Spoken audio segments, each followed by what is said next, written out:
Chapter 4, Problem 2, is doing a bank reconciliation, but now instead of coming from the bank side, we're coming from the unadjusted book side. And when you see book or cash ledger or company reports or company material, company documents, that's always the checkbook. So we're starting with the checkbook and we're going down the side of the checkbook to see what we have at the end, and that should be the amount that is equal to the amount that we've computed on the other side, on the bank side. So let's go through and pick out the pieces we need. The company had an unadjusted cash balance of $7,750. We have to account for that. We have to start with that. The company's bank statement also dated March 31st, so it's the same bank statement. That's important. Included a $72 NSF check written by one of our customers. So this is one of our outside customers who wrote the check to us.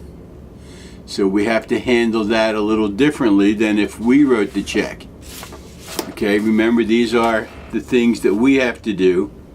For the checkbook, we subtract service charges, add interest payments if there are electronic fund transfers, and these are becoming more and more and more common.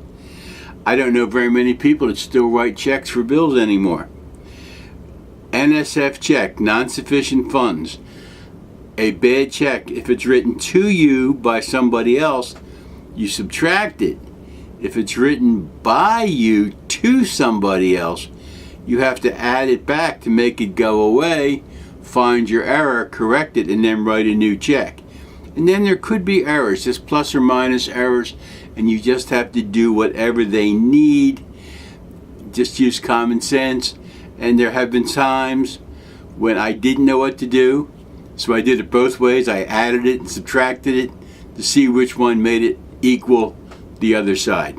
I wouldn't recommend that, but as a last resort, it works. Okay, there were $700 in outstanding checks, and the way we know those checks are outstanding is that we wrote them, but they're not on the bank balance. But we're doing our book, so we really don't need those because we already took care of that. We would have done that on the other side. Same with the $950 deposits in transit or deposits outstanding. Again, we don't really need that information. It's already in our books. It's just not in the bank books. So that's just telling us the bank hasn't cleared that yet. We don't need to do anything with it. According to the bank statement, there were service charges of $50. Well, that's certainly on our list. That's number one. Bank wants their service charges. And the bank collected an $800 note for us. This is not uncommon in business.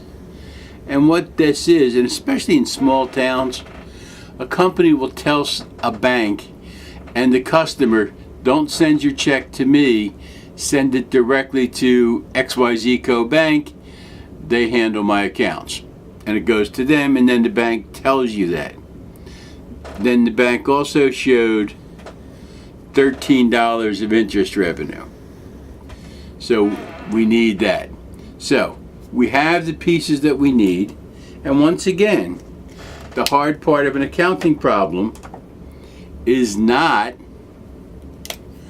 the numbers. You are all smart folks. You can all do this. It's wading through the accounting babble. I'm going to go through and check the numbers we need. We need the $77.50. Okay? We need to know about the check that bounced. We don't need to know about that. We need to know about the service charges of $50. We need to know that they collected $800 for us, and they gave us a whopping $13 on interest. So let's take those things and do our bank statement. And I usually do them in the order that they're presented. That way I can put a little check mark at the end of each line. So $77.50, I've already put that in. The company's bank statement included a $72 check written by one of Nicholson's customers. Okay, so this is an NSF check others. So I have to subtract that NSF check.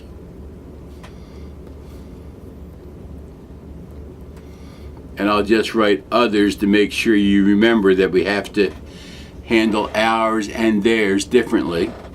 So that's a negative $72.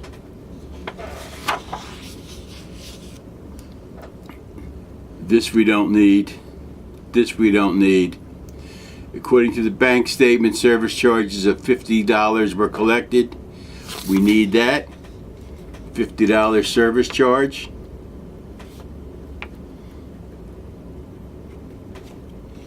$50.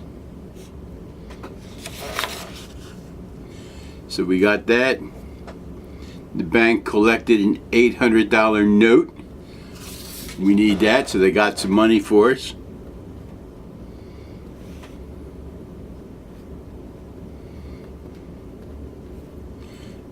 $800. And the bank statement showed $13 of interest.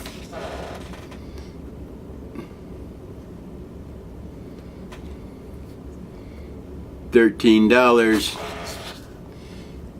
and we're done. We just need to add that up. This adds up to, we're going to add $813. We're going to subtract $122, and we're all done. Our true cash balance, $77.50 plus $813 minus $122, $8,441. Again, like almost everything else we've talked about so far this semester in accounting, it's not the math that's the hard part, it's wading through the accounting babble.